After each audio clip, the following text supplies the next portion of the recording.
Cinema நான் உங்க பாரதி. பரதன் டைரக்ஷன்ல கமல்ஹாசன், சிவாஜி கணேசன், கௌதமி, ரேவதி, வடிவேலு, நாசர் உள்ளிட்ட நிறைய ஆக்டர்ஸ் நடிச்ச தேவர் மகன் திரைப்படத்தை தான் இன்னைக்கு காஸ்டர்ஸ் பண்ண போறோம்.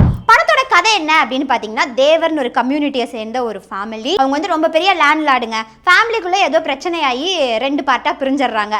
அதுல நாசரோடைய ஃபேமிலி இருக்கு இல்லையா, அவங்க வந்து இவங்களை பழி வாங்கணும் அப்படிங்கிறதுக்காக நிறைய விஷயங்கள் செய்யறாங்க. அதனால ஊர் மக்கள் எப்படி அஃபெக்ட் ஆகுறாங்க, அப்படியே சைட் பை சைட்ல கமல்ஹாசனுடைய லவ் சீன்ஸ், இதெல்லாம் தான் இந்த படத்தோடைய கதை. நாசர் அவங்க அம்மாவை நாசரே அடிக்கிற மாதிரியான காட்சிகள் இதுல இருக்கு.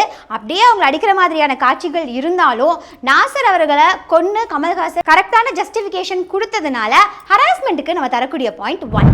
சாந்து போட்டு சந்தன போட்டு எடுத்து வச்சுக்க மாமா அப்படின்னு ஒரு பாட்டு இருக்கும். பாட்டு கேட்க ரொம்பவே நல்லா இருந்துச்சு. அந்த பாட்டில் வந்து சிலம்பமெல்லாம் சுற்றிட்டு கமல் சார் வந்து சூப்பராக டான்ஸ் பண்ணியிருப்பாரு. இந்த சிலம்பத்தை வச்சு ஆக்ட்ரஸ் கௌதமியையும் அப்ஜெக்டிஃபை பண்ணியிருப்பார். ஸோ அப்ஜெக்டிஃபிகேஷனுக்கு நம்ம தரக்கூடிய பாயிண்ட் 0. இந்த படத்தோடைய கதை நடக்கக்கூடிய இடம் என்ன அப்படின்னு பார்த்தீங்கன்னா, மதுரை நிலத்தை சார்ந்த ஒரு கதை. அந்த நிலம் சார்ந்த நிறமுடைய மக்களை இங்கே எங்கே பிளேஸ் பண்ணியிருக்காங்க அப்படின்னு பார்த்தீங்கன்னா, விளிம்பு நிலை மக்களாகவும் அண்ட் தொழில் செய்கிற மக்களாகவும், அடுத்ததாக வந்து அவங்களுக்கு கீழே இருக்கிற மக்களாக மட்டும்தான் பிளேஸ் பண்ணியிருக்காங்க. மற்றபடி அங்கே இருந்த சிவாஜி கணேசன், கமல்ஹாசன், ரேவதி, கௌதமி இவங்கெல்லாம் வேறொரு நிறம். உயர்ந்தவர்கள் இந்த நிறத்தில் இருக்கணும், விளிம்பு நிலை மக்கள், தொழில் செய்கிற மக்கள், விவசாயிகள் இவங்கெல்லாம் இந்த கலரில் இருக்கணும் அப்படிங்கிற நிற பாகுபாடு இதுல வந்து அதிகமாகவே காட்டியிருக்காங்க. ரேவதி அவங்களுடைய அப்பா ஒரு நிறத்துலையும், புயல் ஒன்று வந்துருங்க. அந்த புயல்ல வந்து ஒரு வீட்டில் இருக்கிறவங்க வந்து பயங்கரமா அதுல வந்து அஃபெக்ட் ஆயிடுவாங்க. அவங்களுடைய நிறம் கூட அந்த நிலத்திற்கு ஏற்ற நிறம் தான். ஆனால் அவங்கள ஸ்கெட்ச் பண்ணியிருக்க கேரக்டர் பார்த்தீங்கன்னா ரொம்ப தாழ்மையான ஒரு கேரக்டர். ஸோ இந்த நிறம் உயர்ந்தது, இந்த நிறம் தாழ்ந்தது அப்படிங்கிற வேறுபாடு இந்த படத்தில் அதிகமாக இருக்கிறதுனால ரேசிசம்க்கு நம்ம தரக்கூடிய பாயிண்ட் 0. இந்த படத்தில் என்ன பண்ணியிருக்காங்கன்னு பார்த்தீங்கன்னா, அதாவது தேவர் கம்யூனிட்டி ஒரு பெரிய கம்யூனிட்டி. அங்கே இருக்கிற ஊர் மக்கள்லாம் அப்படியே கையெடுத்து கும்பிட்ற மாதிரியான ஒரு ஃபேமிலி. அந்த ஃபேமிலியில் இருக்கிற ஒரு பையன் விவசாயம் தொழில் செய்கிற ஒரு பொண்ணை வந்து மேரேஜ் பண்ணிக்கிறான் அப்படின்னா அது அவன் செய்யக்கூடிய ரொம்ப பெரிய தியாகம்.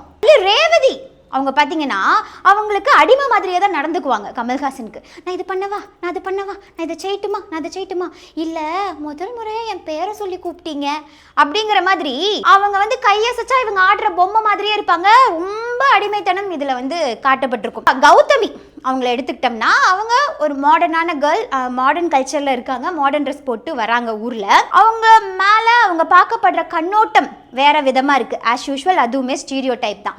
அண்ட் இன்னொரு விஷயம் என்னென்னா, இதில் வந்து வெக்கம் அப்படிங்கிற எமோஷன் பொண்ணுங்களுக்கு மட்டும்தான் சொந்தமானதுப்பா அப்படிங்கிறத ரொம்ப வெளிப்படையாக சொல்லியிருப்பாங்க. ரேவதி இருக்காங்க இல்லையா, அவங்க பார்த்தீங்கன்னா கமல்ஹாசனை பார்க்கும்போதுலேருந்து ஸ்டார்டிங்கில் இருந்து அவங்கள பார்த்து வெக்கப்பட்டுட்டே தான் இருப்பாங்க. வெக்கங்கிற ஒரு எமோஷன் பெண்களுக்கு மட்டும்தான் சொந்தம் அப்படிங்கிற மாதிரி இருக்கும். இப்போ ஆண்கள் வெக்கப்பட்டாங்க அப்படின்னாலே ஏன் பொண்ணு மாதிரி வெக்கப்படுற அப்படின்னு கேட்கக்கூடிய சூழ்நிலையில தான் நம்ம இருக்கோம்.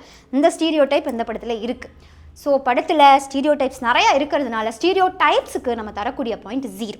இங்கே படத்தோடைய கதாநாயகனான கமல்ஹாசன் அவர்கள் தான் மெயின். இதில் 2 விதமான கதைக்களம் வச்சுக்கலாம் நம்ம. ஒன்று வந்து அவங்களுடைய ஊரை காப்பாற்றுற மாதிரியான நிறைய செயல்களை கமல்ஹாசன் வந்து செய்கிறார். இன்னொரு சைடு பார்த்தீங்கன்னா கமல்ஹாசனுடைய லவ் லைஃப் ஒன்று போகுது. கௌதமியை விரும்புகிறாரு, அதுக்கப்புறமா ரேவதியை கல்யாணம் பண்ணிக்க வேண்டிய ஒரு சுச்சுவேஷன். பிளாட் சப்ளாட் அப்படின்னு சொல்லி 2 விதத்தில் பிரியுது. அப்போ பிளாட்டில் பார்த்தோம்னா பெண்களுக்கு அவ்வளோ இம்பார்ட்டன்ஸ் இல்லை, ஆனால் சப்ளாட்டில் பெண்களுக்கு நிறைய முக்கியத்துவம் இந்த படத்தில் இருக்குது. கௌதமி கேரக்டருக்கும் ரேவதி கேரக்டருக்கும் இம்பார்ட்டன்ஸ், ஸ்பேஸ் எல்லாமே இந்த படத்தில் இருக்கிறதுனால ஸ்பேஸுக்கு நம்ம தரக்கூடிய பாயிண்ட் 1. தேவர் மகன் மூவிக்கான ரேட்டிங் 5க்கு 2 பாயிண்ட்ஸ். ஒரு சமூக பார்வை உரையாடலாகுது, உரையாடல் நடைமுறையாக மாறுது, நடைமுறை பழக்கமாகுது, அந்த பழக்கம் வழக்கமாகுது, அந்த வழக்கம் தாங்க கலாச்சாரமாக உருவெடுக்குது. ஸோ சினிமாவில் நடக்கக்கூடிய இந்த மாற்றம் நிஜ வாழ்க்கையிலையும் மாற்றத்தை ஏற்படுத்தும். அந்த மாற்றத்துக்கு நீங்கள் எல்லாரும் சப்போர்ட் பண்ணுவீங்க அப்படிங்கிற நம்பிக்கையில் உங்களிடமிருந்து விடைபெறும் நான் பாரதி.